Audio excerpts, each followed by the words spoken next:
All right, there we go. Good morning. Happy Saturday. It is day one after the 2025 National Conference. And I know last night was a late night for a lot of people, and there's a lot of people already traveling. So I knew that this morning would be a little a smaller group, but I still wanted to stick to it. I am a creature of habit, and if I said I wasn't going to do this call, then that would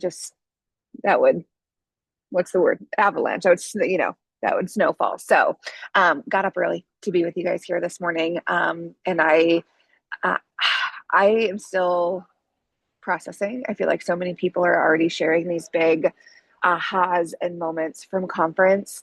And I still feel like my wheels are turning and my heart feels cracked wide open.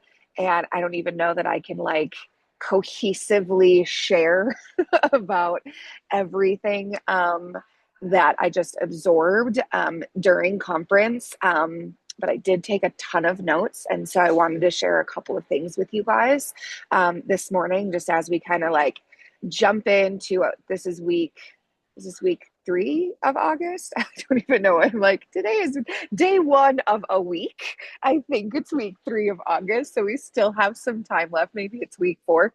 Um, but it's day one, right? And that's something that I've been shifting in my life is Saturdays being a day one as opposed to a Monday being a day one. Who's with me? Does Saturday feel like a day one for you guys? Yeah, no. Okay, yeah. So we need to hands up if you need to shift your mentality to Saturdays being a day one. I think that yeah, I feel like sometimes I don't even get my week started until Wednesday, and then the week is almost over. And that just happens to be with my childcare, but it's Saturday. It's day one. It is the first day after conference. If you were at conference, put a 1 in the chat. I don't know if anybody who is on here live was here. But before I kind of share just a couple of the things that I wanted to share, get to conference, you guys. Get to Ignite. We got the dates so you can mark your calendars right now. I'll pull everything up. We know the dates for both Ignite and National Conference last year or next year, not last year. So Ignite is a smaller conference if you're new. Ignite is a smaller conference. It's not all of Symmetry, but it's a very large portion of Symmetry because it's a couple of master agencies. But it is a smaller, more intimate event. I went to that in February. I think I had been here for maybe 3 weeks. And as soon as I came on board, I heard about it, and it was not easy.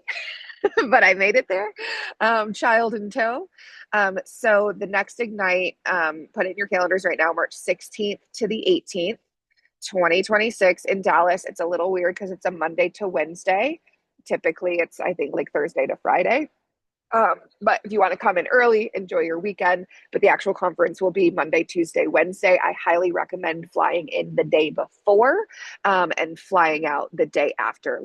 If you don't have to miss any parts of that. And they say it all the time that so much of the power of conference is going to happen in the conversations in the lobby and in the airport and in the lift rides, everything.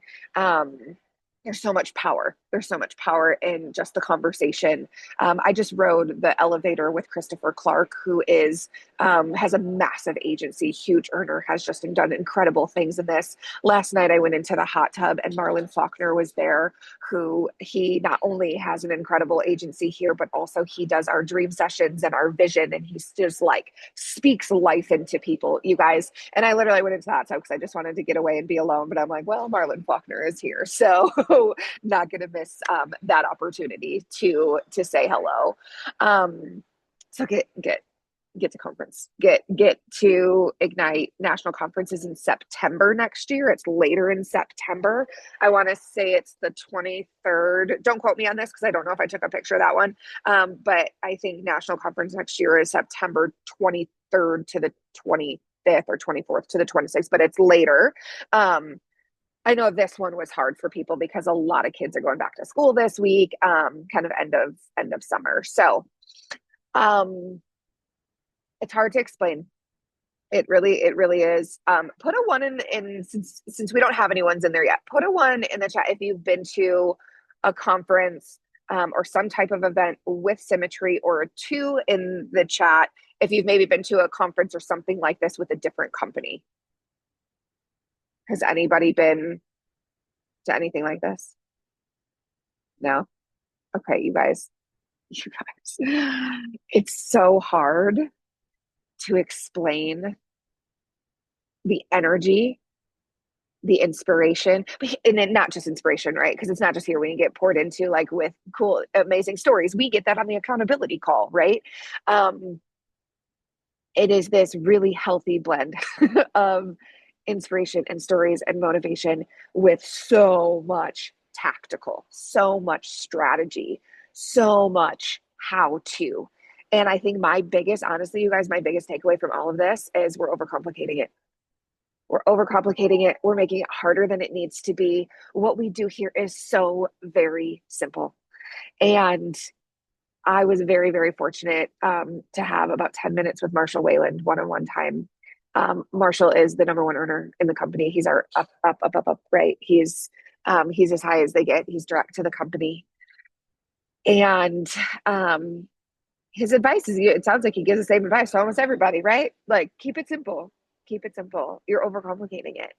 And it's so easy to do. I think also we have all women here on the call. As women, our brains are a little bit more designed for overthinking and worrying and analyzing. And overcomplicating, I think. Not to say men don't do it, and not to say that all women do it, but I think that we're wired, our brains are wired in that way. And so when we buy the leads and maybe we dial all the leads and we don't get any appointments, right? Or we book a lot of appointments and none of them show up.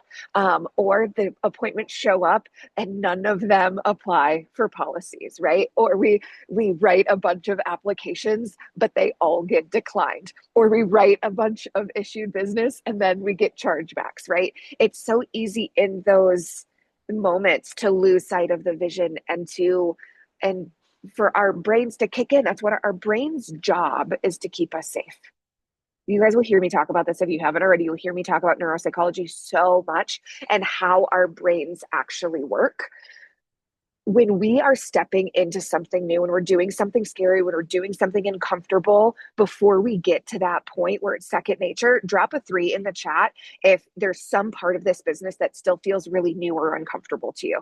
Whether it's dialing, whether it is setting the appointments, whether it's running the appointments, whether it's writing the applications, whether it's the follow-up, whether it's recruiting, whether it's developing your team. Okay, so we're all in good company. Absolutely, Jeanette. That's what we do. We're really good at overcomplicating, and honestly, overcomplicating and confusing. Like when we feel confused or we feel paralyzed, when we feel that overcomplication, you guys, those are essentially coping mechanisms. Those are ways that we've learned to keep ourselves safe. Our brain's job is to keep us safe. So when we're stepping into something new, when we're getting uncomfortable, it is our brain's job to say, whoa, like, don't put yourself out there. That's scary, right? And it goes back to our very ancient brains that had to protect from wild animals. Right? We do have, a lot of people don't think of humans as instinctual beings, but that is our instinct, right? Don't do something new. Don't get uncomfortable. Don't go into that thing where that could make you vulnerable. Because there was a time where vulnerability meant death. Getting vulnerable in this business, getting vulnerable with yourself, with your team, stepping into that, developing that courage, you're not gonna die. You are safe. And so being able to remind yourself that, like, you are safe. So when we find ourselves overcomplicating it, when we find ourselves getting overly emotional, acting on our emotions and not our commitments, when we find ourselves feeling confused, confusion, if you've never looked at it this way, you guys, confusion is 100% a way that our brain keeps us safe, right? Because if we're confused, we don't have to take action. If we don't know the answer, we don't have to take action. If things are complicated, we don't have to take action. So I want to invite you guys to look at like what is your, right? When things get hard, when things get uncomfortable, what is your brain's way of convincing you to not do that thing? Right? Is it that there's too much at stake? Is it that it's going to get messy? Is it that you might fail, right? Is it the fear of it, right? There's so many things that play into this. And I think when we can have the awareness and the perspective that our brain is literally just trying to keep us safe, cool. Now we can be grateful for that. Thank you, brain. Thank you, that part of me that wants to keep me safe. But I got this. Like you can take a seat in the back. You don't have to go away. We don't have to kill that part. We need that part of our brain. We need that part of our brain for when we're walking into the street and a car's coming. This happened last night. We were walking home from dinner and somebody started to walk across the street and there was a stop sign and that person assumed that that person was going to stop at the stop sign because that's what they're supposed to do. And they were not slowing down. It was very clear that either they didn't see the stop sign yet. And so I kind of like pulled them back and I was like, they're like, it's a stop sign. I'm like, that doesn't mean that they're going to stop. Right. And so when we don't have that awareness for all of those things, it can change. It can change the results. It can change the outcome. Right. And so when you can find yourself, this is the hard part, right? Find yourself, catch yourself while it's happening. And honestly, it happens in retrospect first. So right now, all of you guys can probably reflect back on that time that you sat down to dial and maybe you didn't, or maybe you did 3 dials and nobody answered or somebody yelled at you and so you stopped your dial session, right?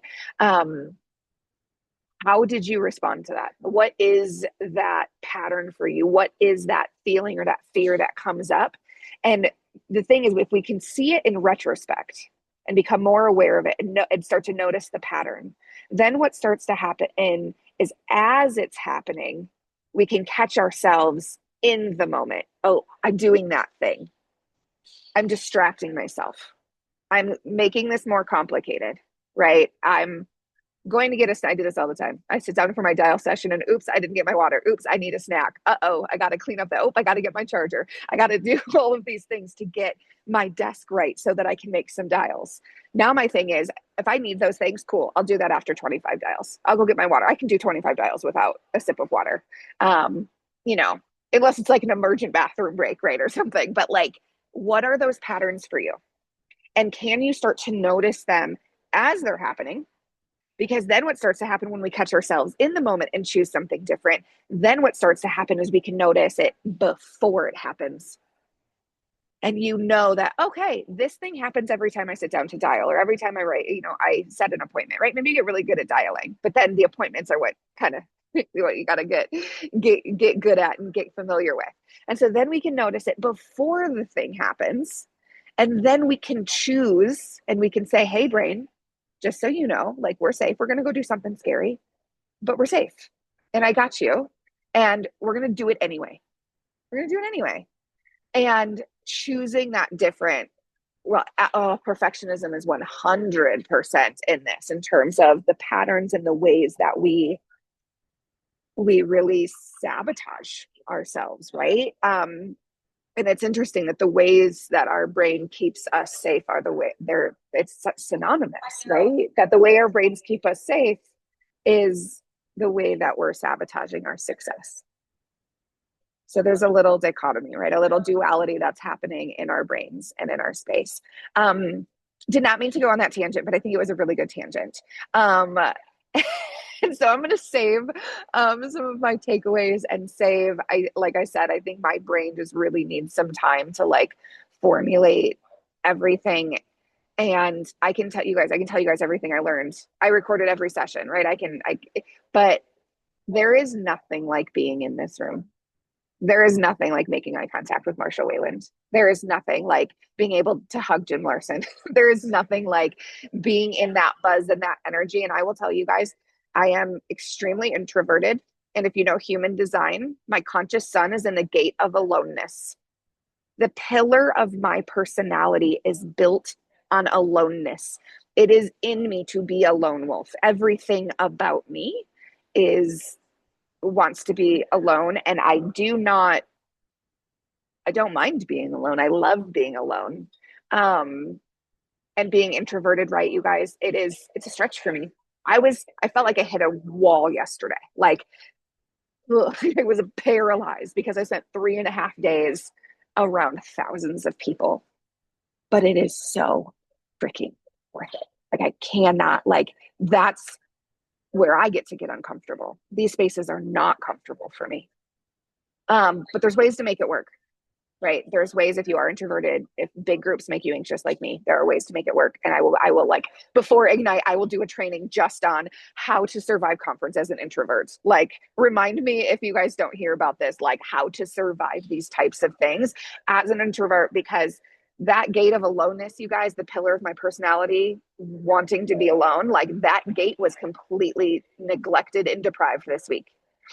And I want to change it for the world because of the amount of value, because of the amount that I was able to just absorb.